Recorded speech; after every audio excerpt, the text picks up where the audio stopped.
풍경하는 것은 아니고 가족들은 지금 가슴이 그런 것도 있고 가족들 지나는데 그게 그 안에서 그 가정 속에서 거기서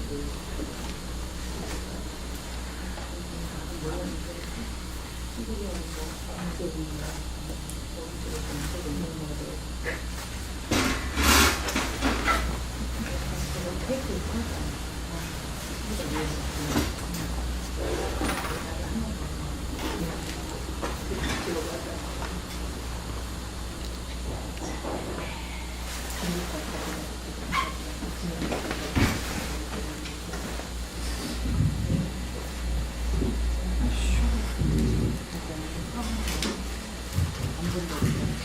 그러면서 다들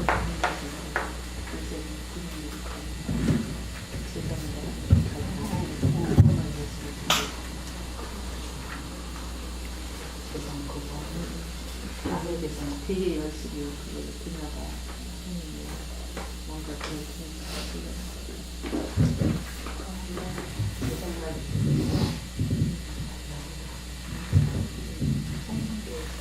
시간이 좀 지났네요. 예, 토라를 읽기 전에 이제 감사기도 그림으로 시작하겠습니다.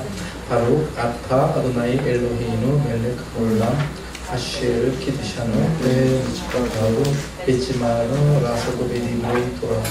여호와 우리 하나님이신 여호와 주님의 기념으로 우리를 거룩하게 하시고 우리에게 토라의 말씀에 전능하도록 명하신 주님을 송축합니다. 아멘. 여기까지 하겠습니다. 예, 반갑습니다. 또 일주일이 지났네요. 오늘 제가 어디 영어라고 읽었습니다. 바꿨습니다. 지난 시간에 이제 우리가 사장에서 이제 교회가 회당하고 분리할 때 그 이유를 봤는데요. 그 가장 교회가 회당이죠. 예수 회당. 그러니까 교회란 단어는 예수가 뚫린 무리, 예수가 아니라 예수가 뚫린 무리, 예수가 당이라고 합시다. 그냥 회당은 유대인을 유대인. 회당이 뭐랄까 서로 헤어지죠. 헤어지는 그러니까 분리란다. 회당의 분리. 이유가 두 가지가 있었는데 첫 번째죠. 네. 첫 번째가 신학적인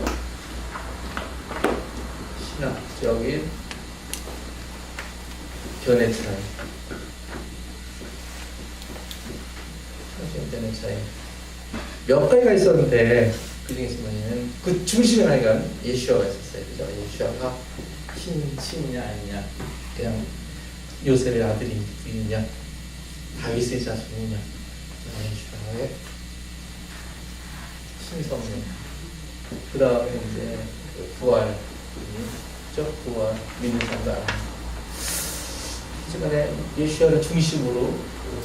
두 번째는 이제 박해 문제가 일어났을 때, 박해가 일어났는데, 박해는 유대인이 두 번 반란을 일으켰습니다. 박해는 그러니까 기원전부터 갖고 볼까요? 기원전이라는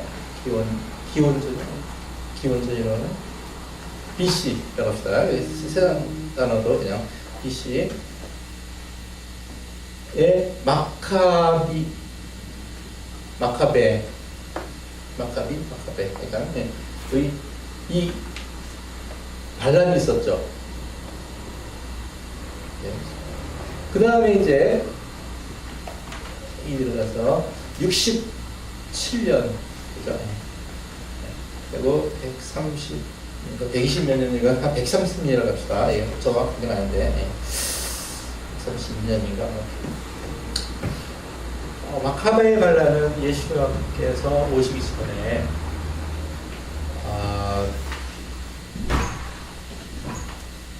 이 사람들이 거의 성공을 했었죠. 근데 이거는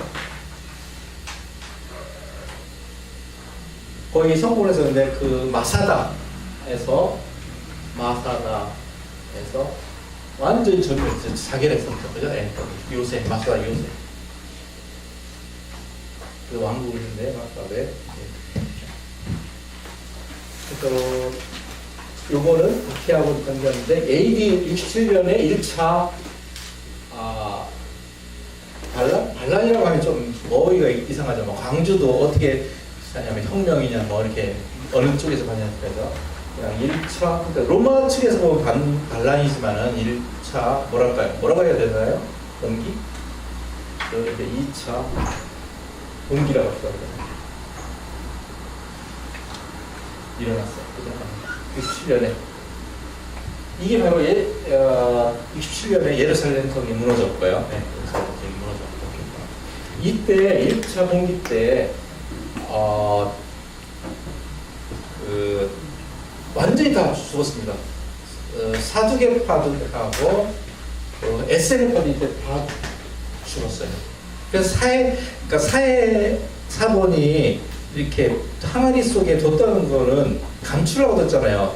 마지막에 죽을 때 우리가 그 6.25 때 피난갈 때 거기 못 사니까 땅 속에서 묵고 가듯이 SNF가 자기가 죽고 이제 하니까 거길 떠나야 되니까 뭡니까? 항아리에 넣었다는 걸 알 수 있겠죠. 그죠? 예, 그냥 보통 상황이 아니라서. 그래서 1차 공기 때 완전히 다 죽었어요. 사두개 파도 성전 지키는 사람들이죠. 사두개 파도 죽고 SNF 파도 죽고. 그런데 산으로 도망가 나사렛 파는 살았어요. 그리고 어느 도시인지는 기억 안 나는데 그 바리새인들이 그리 도망갔어요. 어디?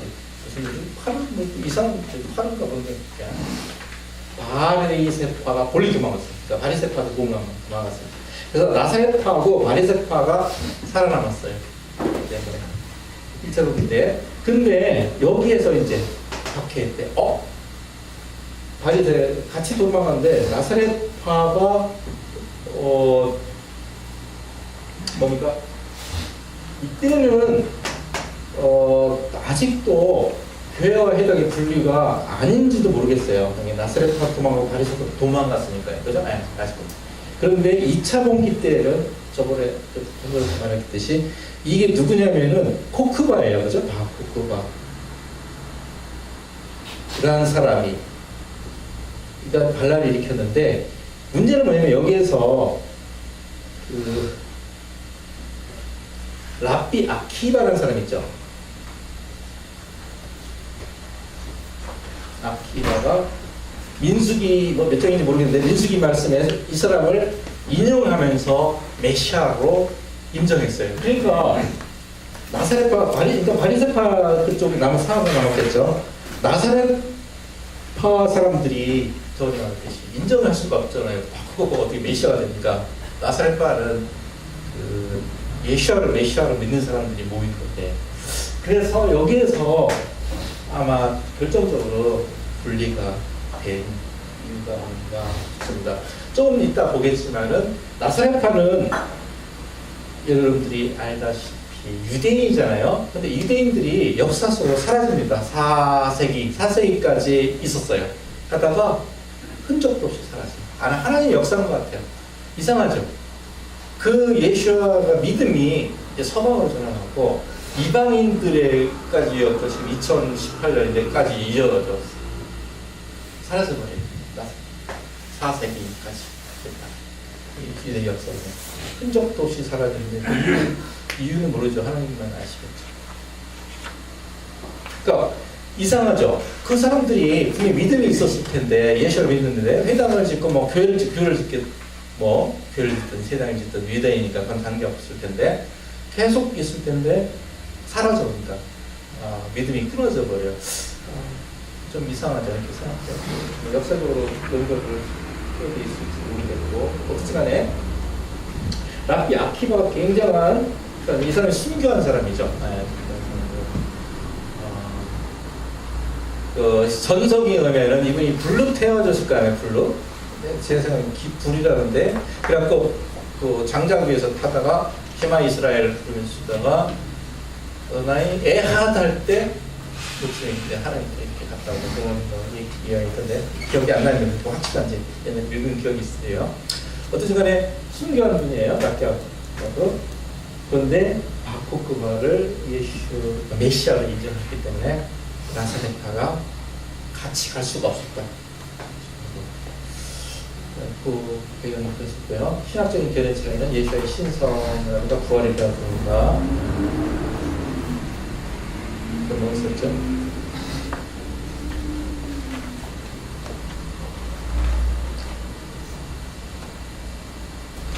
볼게요.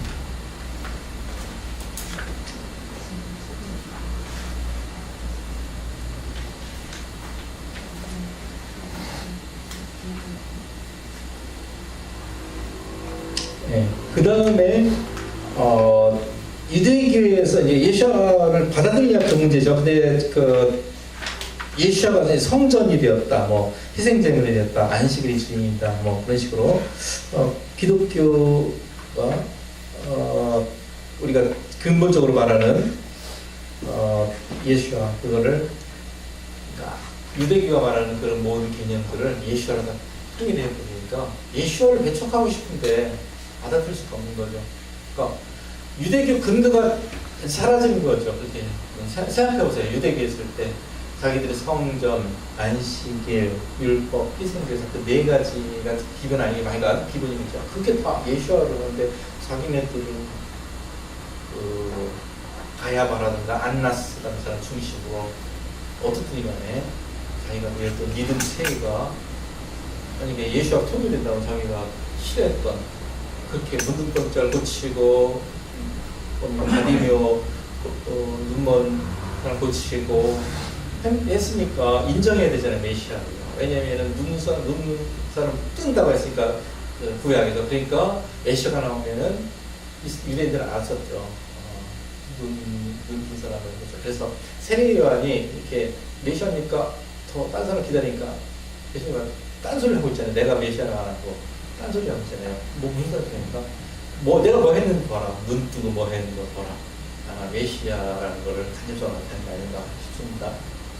어떤지 간에 그런 걸 아는데 인정하기 싫었었죠. 그죠? 네. 죽일 수밖에 없는 것 같아요. 사람이 살려주면은. 어떤지 간에 충돌했기 때문에 이제 갔었는데 제가 이걸 한번 다시 생각해 봤어요. 이렇게. 보세요. 신학적인 견해 차이, 이건 예수아라고 합시다. 예수아하고 밖에 두 가지로 이제 교회와 해당이 분리가 됐는데, 다시 이제 우리가 지금 이 책이, 책의 목표가 뭡니까? 어떻게 이제 히브리 뿌리를 찾아가지고 어떤 우리 방식을 어떤 식으로 실체적으로, 그러니까 실정적으로 어떤 거를 실천해야 되냐, 거기까지 나가잖아요. 그러니까 뿌리부터 시작해갖고 우리가 이제 어떤 걸 실천해야지 이제 뿌리를 찾아서 이스라엘 사람하고 같이 모이느냐, 그 실천적인 거에 가는데 그 뿌리를 찾으라고 하잖아요. 그래서 이 교회와 해당의 분리 이후부터 이게 우리가 원인부터 파는데, 자, 봐보세요. 분리된 이유가 우리가 지금 생각하는 거와도 아주 굉장히 간단해요. 예수님 문제 하나예요. 다른 것들은 밖에 이 문제는 왜 니네들 우리 하느냐, 사람들이 감정의 문제고 실제로는 이 문제 하나 있었어요.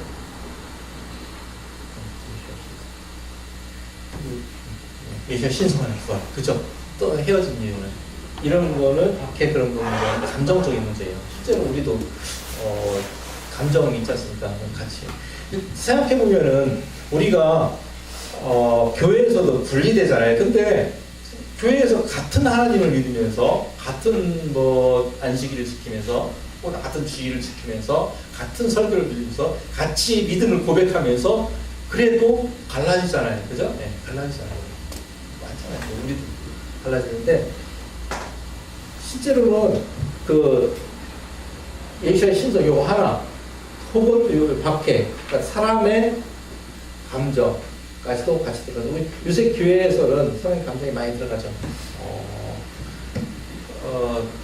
자기가 대접을 받지 못하면은 그렇게 해야 되잖아요. 지가 뭔데 이렇게 나오잖아요, 그죠? 예, 왜냐면 제가 들었기 때문에. 그래서 우리가 사랑의 감정이 굉장히 신앙생활을 하는데 굉장히 많은 비중을 차지하고 있는 것 같습니다.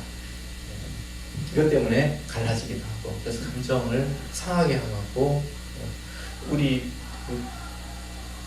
초대교회 때 헬라파하고 히브리파가 싸웠던 게 그거잖아요. 먼저 히브리파 사람들이 와서 지들끼리 먼저 먹는다고 했는 거잖아요. 그죠? 그렇게 싸우면서.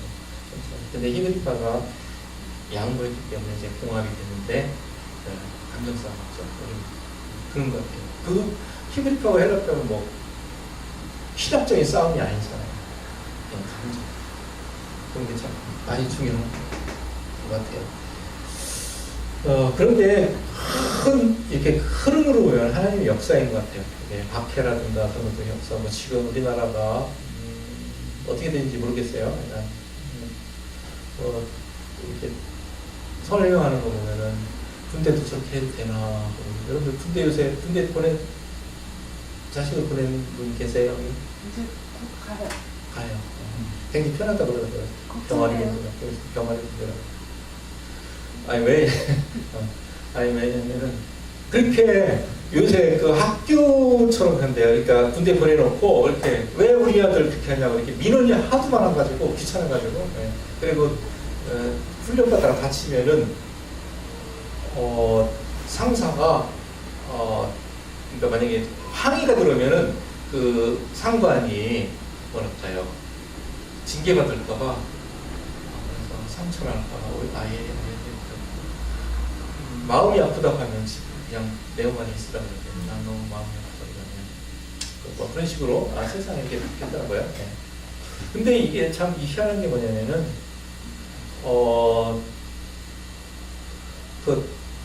더 자유로운 사회가 있잖아요. 우리나라보다 굉장히 자유로운 사회. 예를 들읍시다. 미국이랄까요? 어떤 사회? 독일이라든가 그런 사회? 자유롭고. 거기는요, 굉장히 철저합니다. 우리나라는 깜짝 그냥 받아들이는데, 이 모자도 이렇게 쓰는 거잖아요. 이렇게 모자 쓰고 이렇게 한 거. 네, 교실에서도 모자 쓰고. 여기서 모자 쓰고 계신 분 있으면, 아무래도 들어오면, 그런 거에 대해서 사회에 대해서 굉장히 철저한데 우리나라는 너무 그런 게 아닌 것 같아요. 경찰력, 공권에 대한 그런 거, 그죠? 중국하고 미국의 공권력은 굉장히 무섭습니다. 우리나라처럼 하면은 그냥 거의 죽는다고 생각하고 우리나라처럼 이렇게 경찰한테 막 네가 뭔데 이렇게 하면은 진짜 총으로 맞아 죽어요. 그래서 우리나라는 권위가 무너지는 상황이 되고 있기 때문에 전 그게 무서운 것 같아요. 지켜질 것은 지켜져야 되는데 그 모든 분야의 권위가 다 무너지니까 질서가 더 오히려 자유롭지 못한. 맞습니다. 근데 우리나라 비판하는 게 아니라 지금 뭘 하냐면 영적으로 왜 이렇게 되냐 이게 사회가 저 그 말을 하는 거거든요. 사회가 갑자기 좀 이상해진 것 같아요. 이상한 뉴스 많이 나오죠 지금. 진짜 뉴스 이상한 많이 나오는데 영적으로 모든 악이 드러나는 시스템. 악한 게 옛날에는 그냥 사람들이 그렇게 생각했었는데 모든 악이 다 들어가고 그 깃발 서 있는 게 뭐냐면 문을 열어준 게 우리가 사단이 문을 연다 그러잖아요, 그죠? 들어오게 죄를 지으면 문이 걔네들이 합법적으로 들어올 수 있는 근거를 얻는다 그러잖아요. 이 사회에서 들어올 수 있는 근거가 뭐냐면 공성인 것 같아요. 우리가 인정했잖아요. 생각해보세요.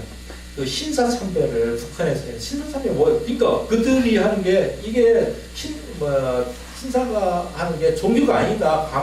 다만 존경심과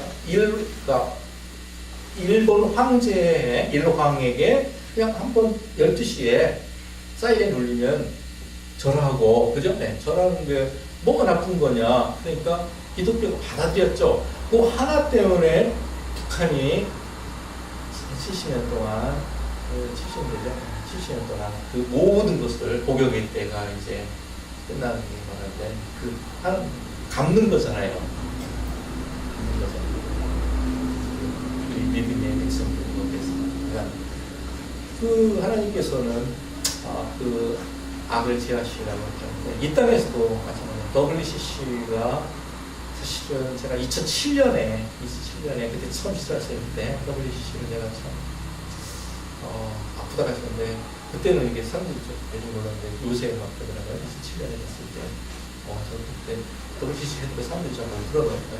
어쨌든 간에 WCC 때문에 문을 열어놓은 것 같아요. 이게 사회에 그러니까 동성애 WCC 그러니까 이제 문을 열었기 때문에 모든 악들이 이제 합법적인 근거를 가지고 나오는 거죠. 여러분들이나 저나 할 일이 많은 것 같아요. 그래서 이제 여러분들 이런 잊어버리기 전에 여러분들 성전제사 중요한 거죠. 예, 성전제사가 개인으로 오면 어떤 식으로 바뀔까요? 성전제사가 우리가 성전이니까 어떤 문을 내놨는데 혹시 그건 개인적으로 틀리니까 틀리겠죠. 네. 근데 성전제사가 개인으로 오면은 예수님께서 말하는 그 단어 중에서 이제 골방 기도가 아닐까라는 건데 저는 동의하면 그렇게 하는 거고요. 그죠? 아니면 안 하면 되는 거고. 동의하시는 분들은 할 수 있잖아요. 골방 기도. 성전제사가 있습니다. 근데 예수님께서 분명히 골방 기도를 권장하셨잖아요. 그죠? 권장하셨잖아요. 성전제사, 그럼 오히려 부정적으로 얘기죠. 골방 기도는. 아마 이 땅에 하나님 나라를 하기 위해서 우리가 마지막으로 해야 될 게 그게 아닌가 싶습니다. 그래서 저는 마지막에 한다고 하면 그쪽 여러분들은 또 이제 아까 사탄 얘기가 나왔는데 어떻든 간에 우리는 전쟁 속에 들어간 거예요 지금. 그죠? 전쟁. 내가 싫든 좋아하든 내가 결심하든 아니든 전쟁 속에 들어갑니다. 사탄하고의 전쟁 있는 겁니다. 그죠? 6.25 때, 이 편이든 저 편이든 서야 되듯이, 왜냐면 이 땅에 사는 사람들은 북한 편이든지 남한 편이든지 이렇게 되지. 그래서, 골방이들하고 했으면, 여러분들도 많이 하나님 나라를 위해서 기도에 시간들을 세우기를 바랍니다. 왜 이렇게 말씀드리냐면 신문 보도 보면은 놀랄 일이 많은데 놀랄 일이 아니라 이제 모두를 안 놀라고 이거는 흐름이구나 하나님께서 이렇게 하는구나 하고 이제는 하나도 놀라지 않고 이제 시대가 왔구나 어떤 조짐이 그래가지고 이때 봉기 왔는데 봉기 하는 게 아니라 우리는 영적인 싸움이다. 예수처럼 우리가 혈과 육과의 싸움이 아니라 그게 해야 될 것 같습니다. 어쨌든 간에 교회와 해당의 분리 이유는 두 가지가 있었는데 첫 번째가 예수와의 신성입니다. 그래서 봤습니다. 이제 오늘은 5장 2단과 회당을 보는데요. 2단과 회당. 여기 보면은 누구든지 예수를 그리스도 시인하는 자는 출교하고 되어야겠습니다. 여기서 출교한다는 게 이제 보면은 그렇게 큰 의미는 아니었다고 봅니다. 책을 읽어보니까 요한복음 9장에 보면, 그러니까 출교라는 단어가 복음서에 요한복음밖에 없다고 하죠. 그죠? 여러분들이 책을 읽어보니까 요한복음밖에 출교라는 단어가 없다는 걸 보는데 출교에 대해서 그럼 우리가 심각하게 생각해야 되냐? 그런 건 아니라고 일단은 하는데요. 같이 보시겠습니다. 일단 예수와 당시에 유대교는 통일된 때 아닌 걸 우리가 다 알죠. 아까 말했듯이 세 개의 집단이 있는데 사두개파들은 성전을 중심으로 사독 어차피 다윗 시대의 제사장 사독을 자손들이 사두개파를 이뤘으니까 종교적 프로그램 안에서 했겠죠. 사독 같은 사람은 참 우리가 뭐랄까요? 존경은, 그러니까 단어를 쓴다는 존경한 만한 그런 분이겠죠. 근데 후손들 오면서 그게 매너리즘에 따라서 그게 이제 파가 형성되니까 사두개파처럼 그런 변질된 모습을 볼 수 있겠습니다. 그래서 완전히 종교적인 프로그램에 뭐랄까요? 하석화됐다. 프로그램이 되어 있습니다. 그 다음에 이제 SNF파는 이 사람들이 메시아의 도래를 기다리면서 광야로 나가서 메시아를 오기를 기다렸죠. 자, 메시아의 기다림을 사람들의 특징이 뭡니까? 이상 것을 다 버리는 거죠. 뭐 요새 뭐 신옥주라는 사람은 뭐 팔아가지고 뭐저 피지션에 가서 막 거기서 만든 노예 한다고 집단 생활을 한다고 하는데, 어떤지 간에 메시아를 기다리는 사람들은 뭐 이다이든 어딘지 간에 이상하게 관계 없지 않습니까? 여러분, 그죠? 우리도 사실 그게 공부받아야 되는 데는 자세히도 모르겠어요. 어떻게 보면. 그래서 풍랑 공동체 사회 방향에서 살았죠.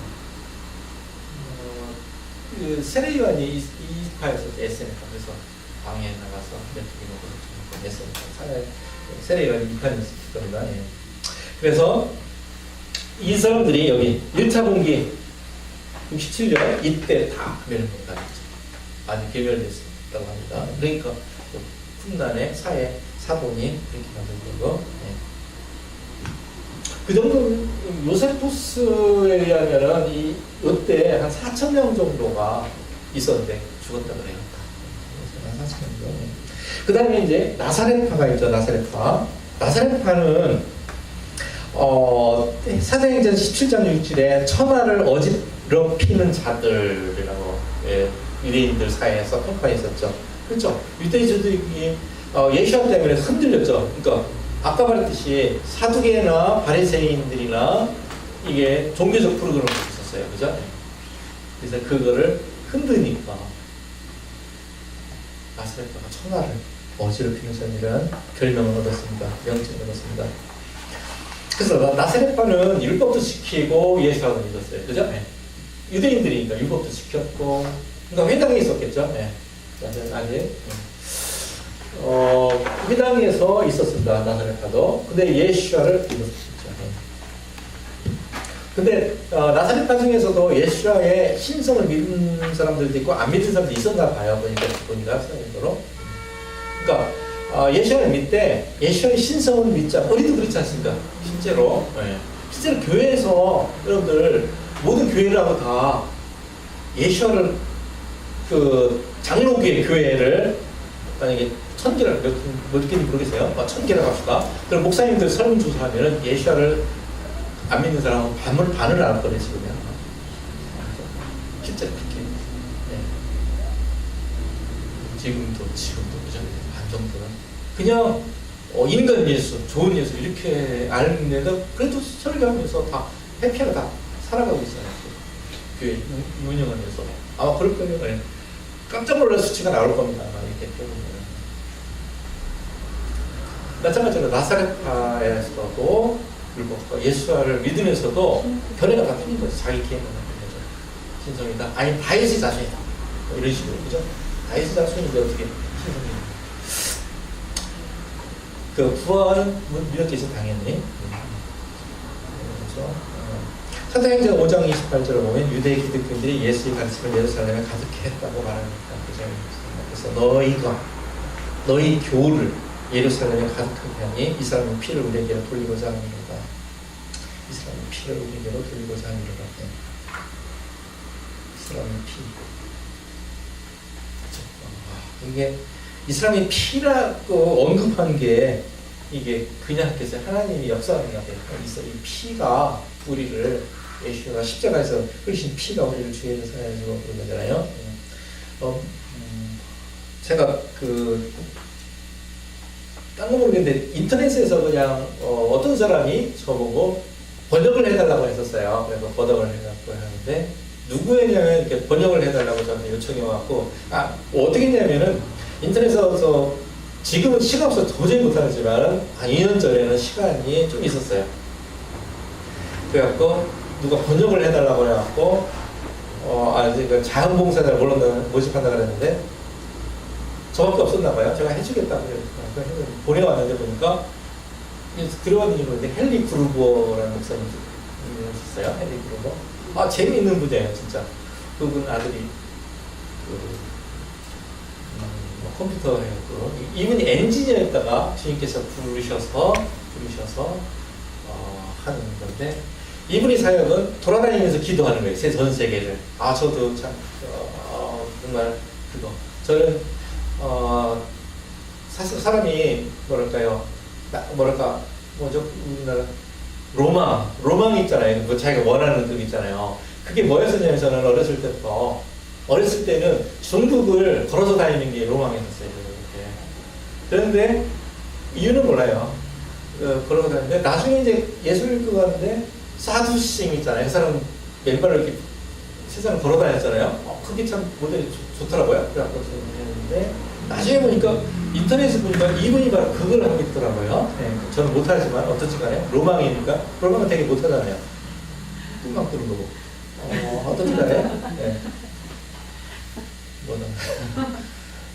이분이 그 사역을 하고 있더라고요. 그래서 너무 좋아가지고 번역을 했는데 제가 뭘 말씀드리냐면 예수의 피 하나님께서 이 땅이요 계시록에 가면 내 피를 어떻게 복수를 안 갚아줘야 한다고 느끼는 말이잖아요. 그 말이잖아요. 그게 힌트가 되는 것 같아요. 이 땅에 지금 신교자들 있잖아요. 우리 토마스 선교사 그 사람들은 피가 이 땅에서 울부짖는답니다. 지금 그 계시록에 나오잖아요. 언제 갚을 것입니까? 그 울부짖음이 그때 가서만 울부짖고 지금 안 오니까 아니죠. 죽은 순간부터 그때까지 계속 울부짖는 거잖아요. 그죠? 네. 그때 울부짖는 거 아니잖아요. 그죠? 지금 울부짖고 있습니다. 근데 이분이 그 들을 귀를 갖고 있어요.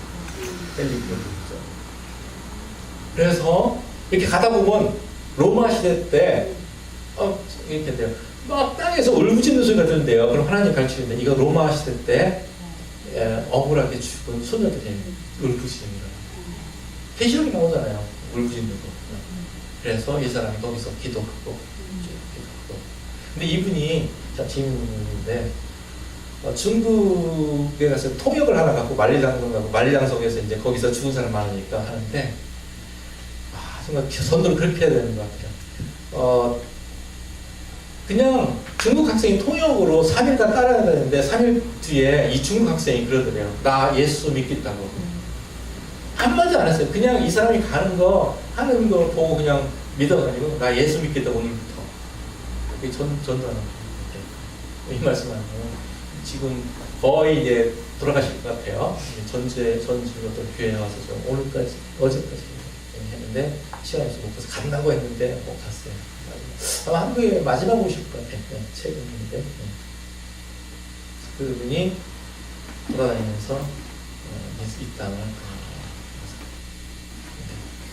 하나 그 책을 번역하다가 재미있는 게 있더라고요.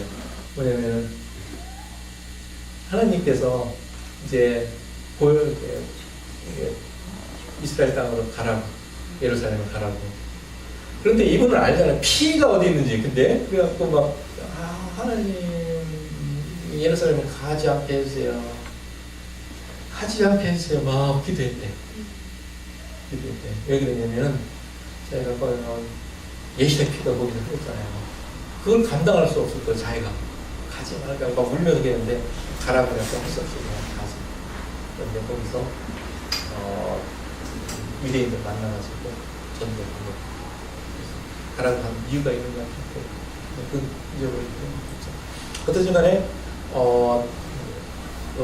피의 문제예요. 이 사람이 피를 우리에게 돌리고자 한다. 그 피가 예수의 피가 우리가 생각했던 것보다 더 의미가 있는 점이에요. 그래서 그건데 피를 여러분들 인터넷 보면은 예수의 피를 딱 한 번만 해야지 매일 피를 바르는 건 예수의 피를 모독하는 거 굉장히 예수의 피를 이렇게 높여드리는 거 있죠. 하는 것처럼 보이잖아요. 예수의 피는 엄청난 능력이 있기 때문에 그 당시에 한번 되면은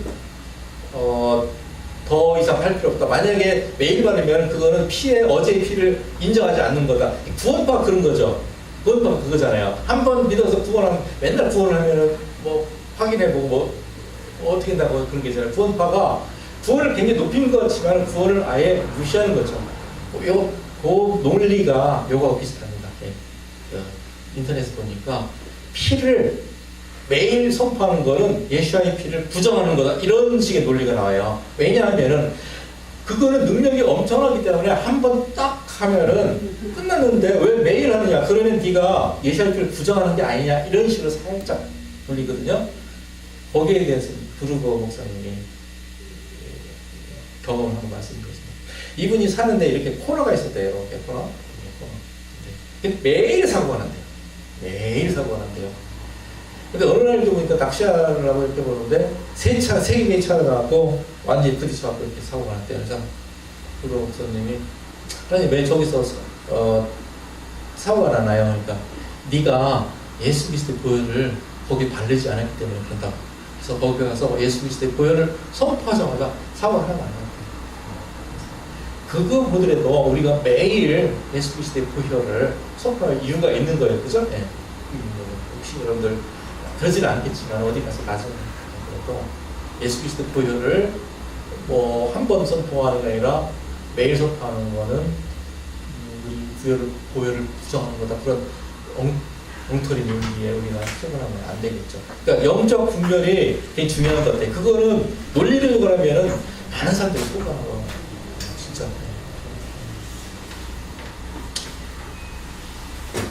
오늘은 자꾸 이렇게 새네요. 우리 피 때문에 이 사람의 피를 우리에게 돌린 것이 아니라 그러니까 뭐냐면 유대인들 바리새인이 무심코 많은 것 같아도 저는 복음서 읽을 때 하나님께서 이 사람들이 입을 열어드는 것을 여러분 느낄 수 있었을 거예요. 그죠? 네, 이 사람 피. 그래서 신학적인 개천의 차이로 이제 유대하고 예수 믿는 사람들하고 이제 분리되어 있는데 유대 지도자들이 뭐라고 했냐면은 모든 유대의 그 메인스트림 주류로부터 아예 제거된다고 했었죠. 예. 그래서 이 제거되는 과정을 보는데 저는 이 적대적인 축복이라는 그러니까 거기 뭐냐면 미르캇 하미님이죠. 미르캇이 축복이잖아요. 하는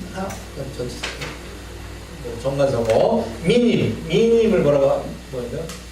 이방인이죠, 그죠? 미님. 그래서 이기도에 대한 축복 기도문인데 아미다가 쉐몬의 에슈레 18이라는 얘기죠. 쉐몬의 에슈레 숫자 18이 쉐몬의 에슈레입니다.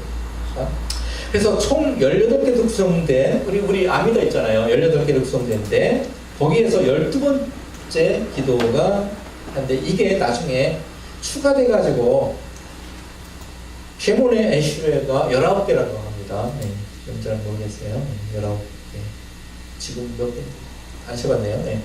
그래서 랍비들은 아미다 기도를 쉐마 기도문과 가장 중요한 기도로 여기고 있고요. 그래서 기도라고 부르면은 아미다라고 하죠. 네, 그래서 한 3번씩 이제 하게 되는데 우리도 근데 회당과 교회가 분리했을 때 12번째 기도가 이거 적대적인 축복 미르캇 하미님 이 어떤 역할을 하느냐 하고 삭자마다 제각기 견해를 설파하고 있는데 사실은 반기독교적인 유대인을 위한 기도로 만들어졌다는 게 뭐 설득력이 있다고 합니다. 반기독적인 유대인을 위한 기도. 근데 팔레스타인 뭐 역보니까 그 기도에도 여러 가지 판본이 있나 봐요. 손으로 쓰다 보니까. 근데 12번째 기도는 뭐라고 하냐면은 이 교도들에게 아무런 희망이 없게 하시고 당신께서 우리에게 우리의 세대에 속한 거만한 자의 통치를 뿌리뽑으소서. 기독교인들과 이교도들을 한순간에 사라지게 하시고 그들의 이름을 생명의 책에서 제하여 주시옵소서. 그러니까 이게 축복이 아니라 저주죠. 이교도들에게 희망이 없게 하시고 우리 시대 거만한 자들의 통치를 뿌리뽑으시옵소서. 그리고 기독교인들 베하노시림과 이교도들을 한순간에 사라지게 하시고 생명의 책에서 그들의 이름을 제거해 주시옵소서. 그런데 이 기도문에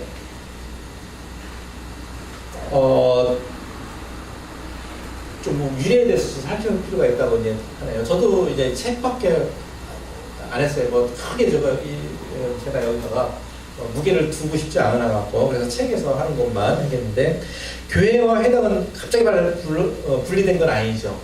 1세기에 걸쳐 서서히 분리됐다 그러는데 근데 어떤 사람들은 갑자기 분리되었다고 하는데 그것이 뭐냐면은 12번째 기도를 봐라. 그 증거가 이거다 하는데 이 기도는 90년경에 성전이 무너진 후 90년경 성전은 수십 년에 무너졌죠. 예.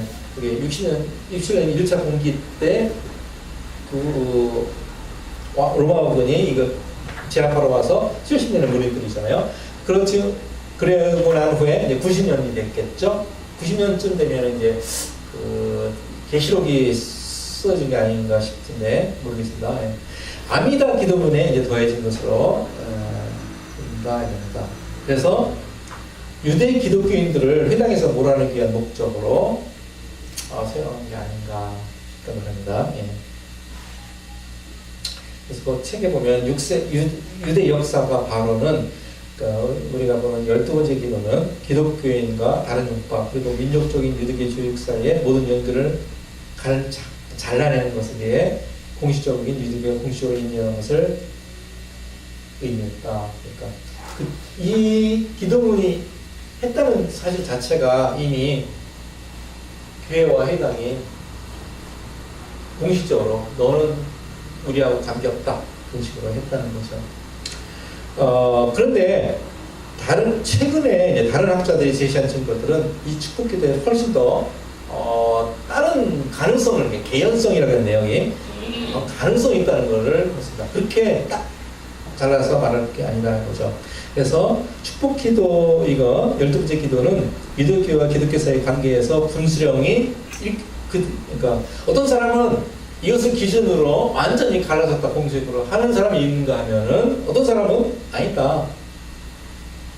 실제로는 유대교에서 그렇게 공식적으로 했던 기도 외에는 증거가 없답니다. 그러니까 만약에 했었으면은 어디 문서라도 남았어야 되는 건데 이게 기도 외에는 유대교 내에서 다른 건 없다고 합니다. 그것도 한번 찾아봐야 된다. 그래서 책을 정리해드리겠습니다. 어떤 사람들은 이걸 봐라. 아미다 기도문의 12번째 기도에 이 저주하는 게 있지 않습니까? 그렇기 때문에 유대교와 기독교는 완전히 분리되었다. 그런 학자가 하나가 있고 아니다. 분명히 있긴 있지만은 다른 문서는 없다. 다른 증거는 없다. 그러니까 이것만 가지고는 기독교하고 그러니까 유대교가 완전히 기독교를 배수시켰다고 볼 수 있는 증거는 없을 수도 있다. 이제 개연성이라는 거죠. 그러니까 뭐 약간 살짝 아니다는 가능성을 열어놨다. 그렇게 보시면 된다. 그래서 이런 분리가 오랫동안 걸쳐서 일어나는 거지. 이 기도를 딱 기준으로 이제 오늘부터 탈퇴할 거야. 쫓아낼 거야. 축출할 거야. 그런 건 아니라는 얘기죠. 그래서 이제 두 번째 이제 축복기도의 기원. 축복기도의 기원을 탈무드를 읽어보면은 이 축복기도의 기원에 대해서 정보를 제공해 주는데 가말리엘 2세 바울 스승 말고요. 그 후인가 봐요. 가말리엘 2세의 제자이며 야브네가 유명한 거죠. 야브네가 이 바리새들 야브네 하면은 그래서 야브네에 있는 작은 자로 불리는 랍비 사무엘 하칸이라는 사람이 있습니다. 사무엘 하칸. 이 사람이 아미다 기도문에 12번째 축복기도가 등장한다. 그런데 가말리엘이 이렇게 했다 그러죠. 가말리엘 2세가 지금 나사렛파가 그렇게 펼치는데 여기에 대해서 누가 싸울 사람이 없냐? 그러니까 내가 하겠습니다 하고 사무엘 하칸이 따다닥 했다 그러죠. 예. 그런 전승이 있는데 그게 맞는지 모르겠습니다. 어쨌든 그래서 바빌론 수정판 아미다는 축복기도를 포함한 19개의 기도문으로 구성되어 있다고 하네요. 그래서 쉐몬의 아이슈라라고 불리고 있고 어떤 철학사 풀스는 사무엘 하칸이 축복기도에 이 교도들이라는 단어를 넣지 않았다고 하는데 이런 맞는 것 같다고 저자는 동의하네요. 그러니까 사무엘 하카이라는 그 랍비가 한꺼번에 그 두 개가 들어가 있죠. 하나는 뭐냐면은 아까 보면은 두 개의 그래서 하나는 우리 세대에 속한 거만한 통치를 뿌리 뽑아 쓰세요 하고 이 기도들을 아무런 희망이 없게 하시고 그래서 이 부분하고 기독교인들과 이 기도들을 한순간에 사라지게 하시고 그들이 이름을 생명의 책에서 지어주셔서 두 문장이 되어 있는데 두 문장을 나중에 다른 사람이 집어넣은 것처럼 보인다 이렇게 연구들이 됐답니다. 그래서 왜 그러냐면 이 플러스가 연구해 봤더니 이 이게들 민이라는 단어는 그냥 이 나사렛파를 말하는 게 아니라 이미 이때 마카베 발라 이때 민이라는 단어가 있습니다. 민이죠. 예. 마카베 발라 때 이미 민이라는 단어를 사용했다는 것이 있습니다. 그죠? 그래서 마카베 시대 때 있는 건데 그때 계속 이방인들을 지칭하는 단어로 쓰인 거예요. 특별하게 그 예시아를 믿는 사람들을 말하는 게 아니다. 그를 말하고 있습니다. 예. 그리고 이 기도가 누가 했겠습니까? 바리새인들이 당연히 했겠죠. 왜냐하면 그때 남아있는 파들은 물론 요 파만 있었고 보통 일반 유대인들도 있었겠죠. 그죠? 예. 여기 속하지 않는 일반인. 그렇지만은 그 사람들은 예수를 믿는 유대인들한테 적대를 가질 이유가 없겠죠. 적대를 가졌다고 하면은 바리새인들. 그래서 이 기도문은 바리새인의 작품이었었고, 그래서 사무엘 하칸이 한 일은 그 사람이 넣은 게 아니라 두 개의 축복 기도를 하나에 묶었던 것으로 보입니다. 그래서 이 교도에 대한 축복 기도와, 그러니까 이 교도들의 축복 기도와 거만한 자의 통치. 거만한 자가 누구겠습니까? 로마겠죠. 로마에 대한 것으로 적대 기도를 하는 모습을 보여요. 그래서 이 12번째 축복 기도가 기독교가 이미 만들어지기 전에 만들어진 것을 고려할 때 이 기도는 유대 기독교인들이 아니라 포인트가 이겁니다. 유대 기독교인들을 위한 기도가 아니라 유대인들을 로마 정부에게 넘겨준 사람들이나 변절자, 반역자를 표적하는 것이라고 볼 수 있다. 여기서 이 분이 말하는 거죠. 사람들은 유대인과 예시아파가 갈라진 게 이때 증거가 이걸 하는데 그게 아니라는 것을 이 저자가 말하는 겁니다. 그 다음에 역사를 보면서. 그래서 이 지칭하는 민임이라든가 거만한 자들이 예수를 믿는 사람들을 말하는 게 아니라 로마 사람들이나 변절자를 말하는 거다. 변호하고 있는 거죠. 있습니다.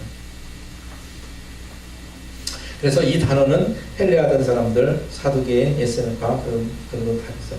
왜냐면 바리새파인이 이걸 만들다 보니까 바리새인들하고 대적했던 모든 사람들, 에스네파라든가 사두개파라든가 아니 모든 사람들 다 지칭하는 것을 보인다고 합니다.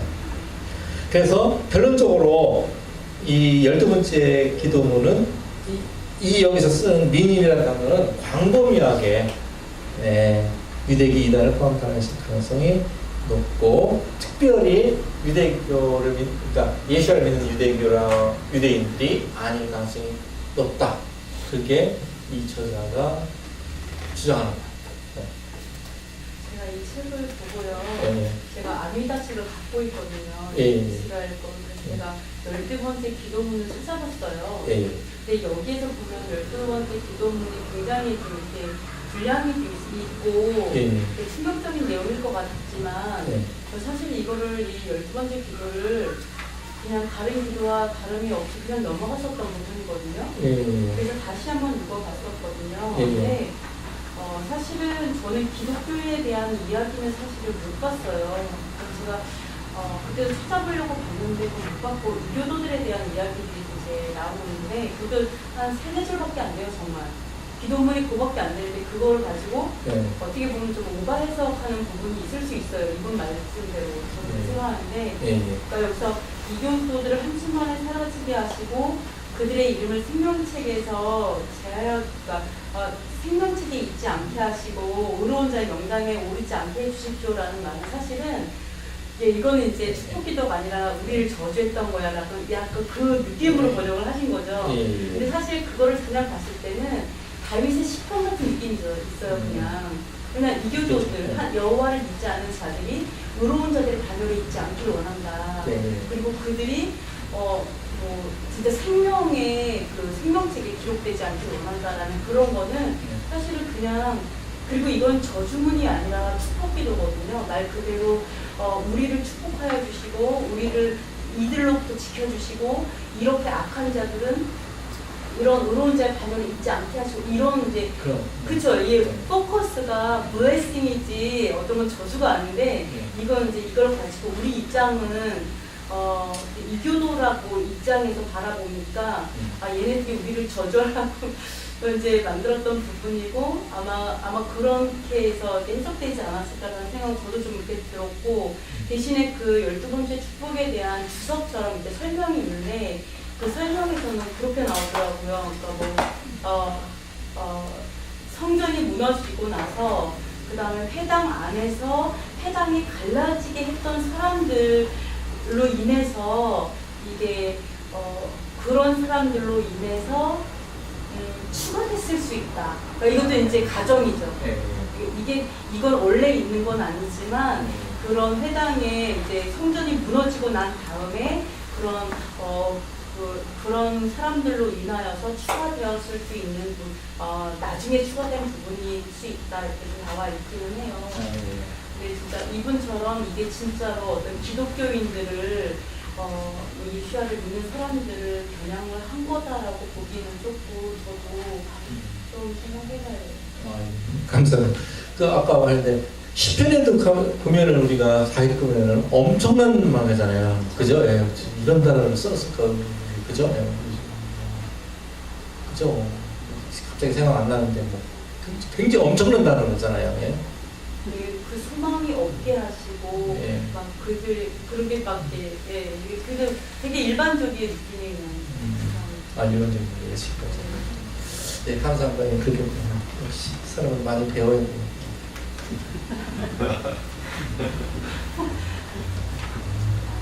3번 미님과 노찌림의 용어에 미님이라는 용어는 유대인을 벗어난 유대인들을 그러니까 유대인을 벗어난 유대인들을 미님 여기 이방인이라고 그러죠. 일반적인 용어라고 합니다. 그래서 90년경에 사무엘 학가탄 시대 이전에는 모든 유대인들이 기독교인들은 다 미님으로 불러졌을 것이라고 하죠. 그래서 따라서 기독교인들이 많아지게 된 상황에서 굳이요 노찌림이라는 것을 사용할 필요가 없을 것이라고 저자는 했네요. 그래서 또 주목해야 될 사실은 12번째 기도 빌컷 하미님 기도문의 여러 사본 중에서 여러 개가 있는데 그 중에서 오직 2개의 사본에서만 노찌림과 미님이 언급되고 있습니다. 그러니까 우리 전도사님 같은 거는 없겠죠. 노찌림이라는 게 들어있는 게 있고 없는 게 있나 봐요. 그래서 다른 모든 사본에는 노찌림 기독교인들은 없고 미님 그러니까 나사렛이라는 말은 없고 나사렛 그리고 이득교들을 뜻하는 미님만 들어있다고 하네요. 그래서 만일 노찌림이 추가된 것이 공식적인 결정이었다면 다른 문서에도 분명히 있지 않았겠냐 없는 것을 봐서 그런 모양이다. 그래서 이 노찌림이 들어가는 것도 있고 없는 것도 있는데 정황상 150년부터 400년 사이에 아마 들어갈 수 있다. 왜냐면 400년 지나가면 노찌림은 없어집니다. 그래서 그걸 근거로 하는 거예요. 노찌림들은 이제 400년 되는 역사에 흔적도 없이 사라지기 때문에 굳이 볼 필요가 없는데요. 그래서 이렇게 교인들을 경영하여 만든 것이 아니라는 것이다. 그래서 성전이 무너진 70년 이후에는 바리새인들이 기준을 했는데 그 바리새인들 기준에 의하면은 자기들이 세운 율법에 따르지 않은 사람은 다 미님으로 들었다 이거죠. 그리고 그들은 그 미님들을 저주의 대상으로 삼았다고 하는 거죠. 그래서 결론적으로 우리는 이 12번째 기도문이 회당과 교회의 분리에 직접적인 영향을 주지는 않았다고 말할 수 있다. 그래서 우리가 분리해서 그래서 어떤 사람이 주장했는데 유대인의 이 2차 반란 이게 코코가 여기 본기 이전에는 야분에 있죠. 여기 모든 종파가 다 사라지고 이제 야분에의 바리새만 있었죠. 이곳이 물론이고 어떤 곳에서도 기독교 반기독교 정책을 펴지하죠. 물론 바리새인들은 자기 외에는 다 뭔가 배척했지만은 특별히 반기독교적인 정책을 펴지않았다는 얘기죠.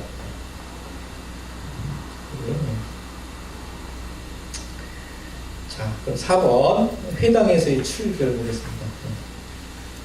회당에서 출교인데 아까 요한복음에서 때 우리 본문 시작할 때 본문에서 출교라는 단어가 있었죠.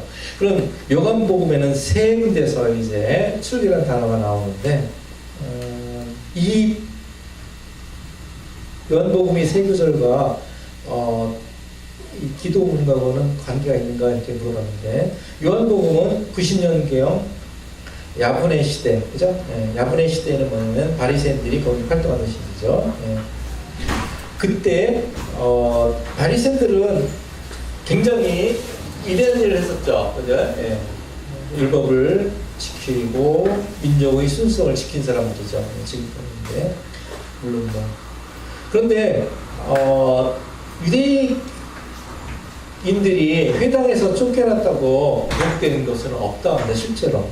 그래서 구약성경은 분명히 유대인들이 출교를 행하였음을 보여주는데도 불구하고 기독교 유대인들이 회당에서 쫓겨났다고 기록한 것은 없다고 합니다. 그래서 결론적으로 랍비 이전의 시대에는 회당으로부터 축출하는 증거가 그리 많지는 않지만 그런 관습은 있었다는 걸 알 수 있습니다.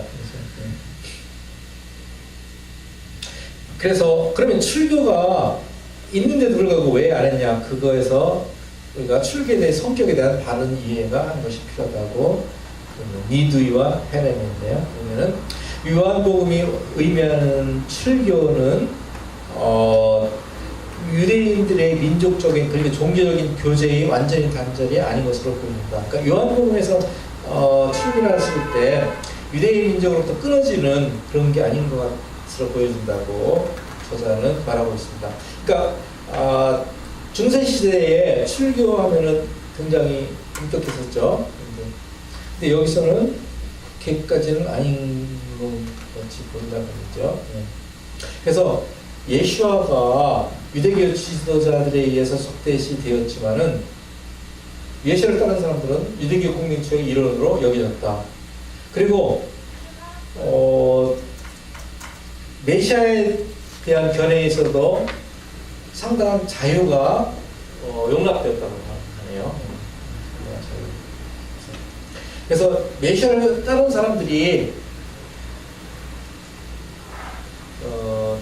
아직도 예수를 믿지만은 그래도 유대 공동체의 일원으로 받아들였다는 거죠. 그래서 이 출교를 우리가 요한복음에 나오는 출교를 이해하기 위해서 랍비 문헌을 다시 돌아가자 이거죠. 그래서 이분이 랍비 문헌을 소개하는데 두 가지 개념이 있답니다. 첫 번째, 1차적인 징계가 니두이라고 하는데, 니두이는 30일간 종교적인 공동생활을 금지시켰다고 하네요. 30일간 종교적인 공동생활을 금지. 그래서 탈무드에서 기록된 니두이 범법 행위를 보면은 하나님의 이름을 더럽히는 것, 그죠? 하나님의 이름을 더럽히고 빚을 갚지 않는 것 이런 거네요. 근데 이게 하나님의 이름을 더럽히는 것은 굉장한 것 생각되는데 그래도 30일간 종교적인 공동생활을 금지시키는 수준에서 머무르는 것 같습니다. 그래서 니두이의 목적이 뭐냐면은 교정적인 차원에서 이루어졌다고 합니다. 비정적이니까. 니두이 하면은 삼시일간 종교적인 행동자를 하는데 죄를 깨닫고 돌아갈 수 있도록 도와주기 위한 비정적인 상황에서 이루어졌다. 그리고 그 다음에 이제 2차적인 그거보다 더 중요한 헤렘이 있답니다. 니두이와 헤렘인데 헤렘은 공동체가 결정할 때까지 회당에 나올 수 없는 무기한 출교입니다. 그래서 헤렘 출교는 3세기경까지 랍비문에서 언급된 것을 찾을 수는 없다고 합니다. 30세기경까지 랍비문에서는 거의 없었다고 그랬죠. 그래서 이 책이 저자가 말하는데, 그 책이 저자가 말하는데 1세기에는 1세기죠. 유대 기독교인들에게 니두이나 헬렘이 적용되지 않았던 것을 보는 것이 상당하다고 합니다. 출교. 그래서 뭐 하는 거냐? 지금 뭘 찾아가는 겁니다. 이 회당과 교회와 이제 분리가 되게 되는데 그때까지는 유대교가 완전 쫓아내지는 않았다고 하는 거죠. 그래서 결론적으로 6번 보겠습니다. 결론. 회당에서의 출교라는 표현은 공식적인 것이라기보다도 비공식적인 것으로 받아들여야 된다고 봅니다. 그래서 아마 예수와는 이런 조치가 있다는 걸 아시고 사도들에게 회당에서 매질을 당할 것이라고 경고한 것 같다고 합니다. 그래서 출교는 단어가 분명히 있으니까 시행됐을 텐데 그 당시에 이제 막 교회가 형성됐죠. 그거에 대해 주어적이 보았다기보다는 비공식적인 사회적 대책을 의미하는 것으로 보는 것이 맞답니다. 그러니까 완전히 너희들하고 끊겠다 이렇게 봐도 비공식적으로 사회적으로 대책을 받는다. 우리가 서로 약간 교제를 안 한다든가 그런 식으로 할 수 있죠. 그래서 헤어라는 사람이 주장하는 걸 보죠.